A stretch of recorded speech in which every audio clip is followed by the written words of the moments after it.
السلام student class 8 کے student کو میں اسلامیات لازمی کا کام بتانے لگی ہوں۔ مختصر سوالات ہیں سورۃ انفال کے آیات نمبر 20 تا 28 کی۔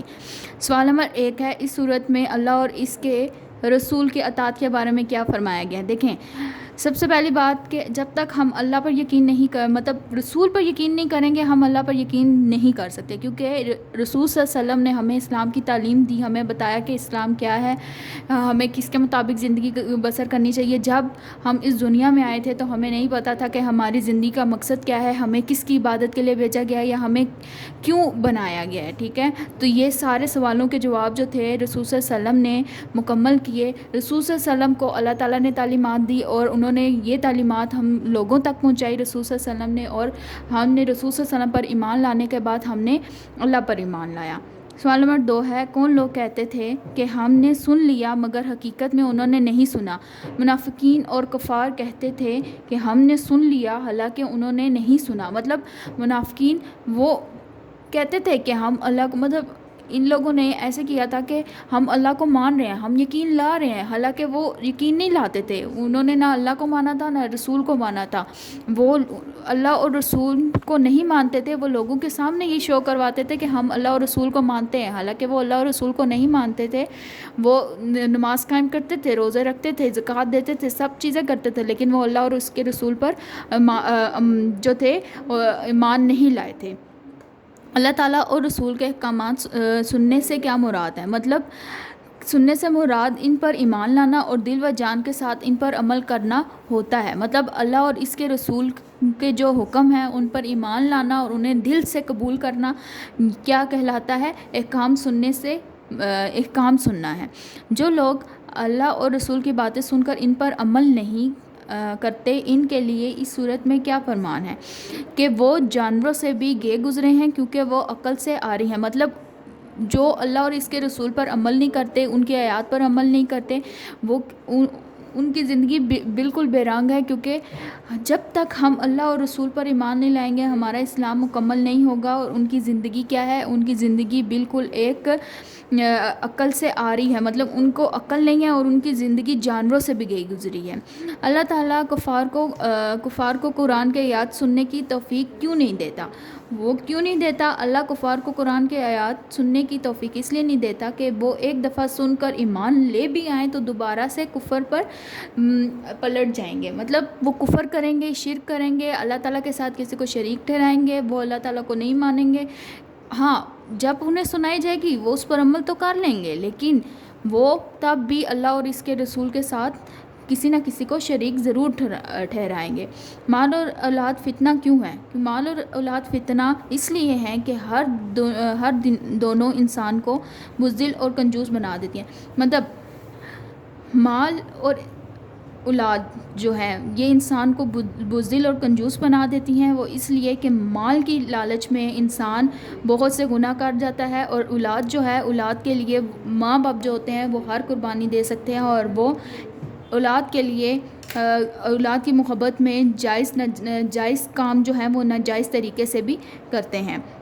مکہ کے ابتدائی دور میں مسلمانوں کی حالت کیا تھی؟ مکہ کے ابتدائی دور میں مسلمان نہایت کمزور اور تعداد میں تھوڑے تھے۔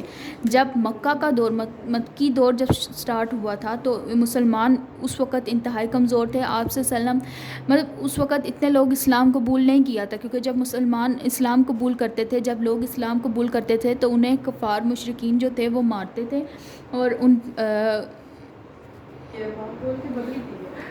مکہ کے ابتدائی دور میں مسلمانوں کی حالت کیا تھی؟ مکہ کے ابتدائی دور میں مسلمان نہایت کمزور اور تعداد میں تھوڑے تھے۔ مطلب مکی جب دور شروع ہوا تھا تو تب مسلمانوں کی تعداد بہت کم تھی، کیونکہ بہت سے لوگ جو تھے انہوں نے اسلام قبول نہیں کیا ہوا تھا۔ جب وہ اسلام قبول کرتے تھے تو قریش مکہ جو تھے وہ آپ صلی اللہ علیہ وسلم پر اور ان پر ظلم کرتے تھے۔ جب وہ قرآن کی تلاوت کرتے تھے تو وہ شور مچاتے تھے، اور نماز جب پڑھتے تھے تو وہ نماز کے دوران ان کو گالیاں دیتے تھے۔ اسی لیے مسلمان جو تھے وہ انہوں نے جھاڑیوں میں جا کر نماز قائم کرنا شروع کر دی۔ جب مسلمان کمزور اور تعداد میں تھوڑے تھے تو اللہ نے ان پر کیا احسان کیا؟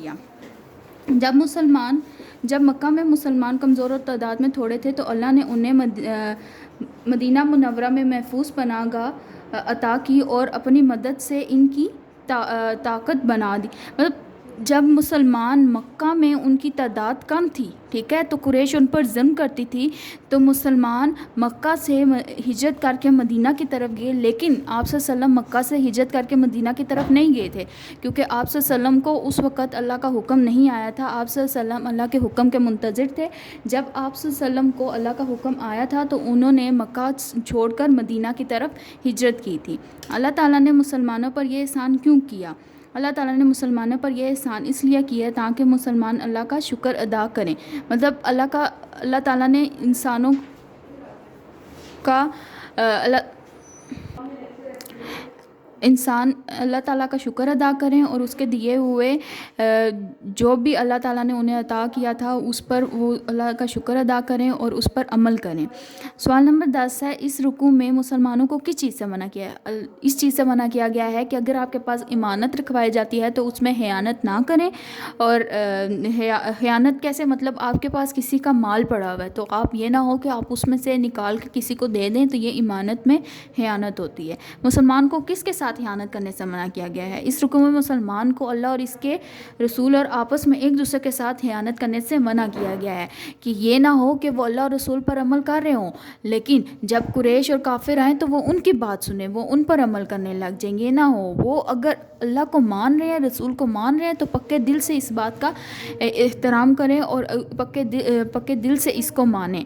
اچھا، کون سی چیز انسان کے لیے فتنہ ہے؟ مال اور اولاد. ہم نے بھی پڑھا تھا انسان کے لیے فتنہ ہے کیونکہ اولاد کے لیے ماں باپ جو ہے وہ کوئی بھی جائز اور ناجائز کام کرنے کو تیار ہو جاتے ہیں، اور مال کے لیے بھی اسی طرح ہی جائز ناجائز کام کرنے کو تیار ہو جاتے ہیں. اللہ تعالیٰ کے پاس مسلمانوں کے لیے کیا اجر ہے؟ اللہ تعالیٰ کے پاس مسلمانوں کے لیے اجر عظیم ہے.